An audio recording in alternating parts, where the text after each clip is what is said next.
ដីអបជង្គង់បានត្រឹមតែយំសូមចិត្តពុកម៉ែក្នុងគ្រួសារបញ្ហាអន្លាយសូមចិត្តពុកម៉ែកុំទុកទេគ្នាពុកម៉ែនឹងលៀងច្បាស់ណាំងខ្ញុំខ្លាចជាកូនកំព្រីមានសុំពុកតារងាយកចេញគ្នាធ្វើអ្វីកូនសូមអងវបែកុំតបតពុកកុំហាស្ដីអានឹកខ្ញុំផងនឹកមេឃស្អីឲ្យរំពេញអ្វីតទៅថ្ងៃមុខ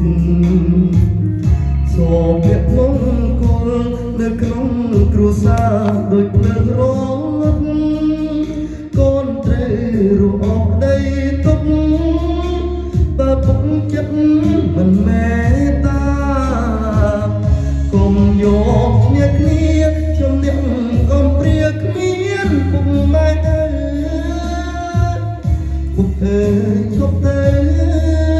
ម៉ែអើយសូមចិត្តករណាអាទិត្យខ្ញុំផងដែលត្រូវជាកូនកំពុងសិក្សាតើអើយខ្ញុំរស់យ៉ាងណាបើគ្រួសា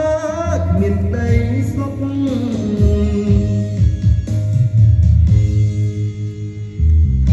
កូនរត់ទឹកភ្នែកបើពុកម៉ែបែកកូនអ្នករងទុំកែងទឹកភ្នែករែកទៅថ្ងៃមុខអងមកម៉ែពុកជុំឆ្លោះគ្នាទៅចង់ឃើញពុកម៉ែមើលតែស្រឡាញ់គ្នាដល់សងស្កើ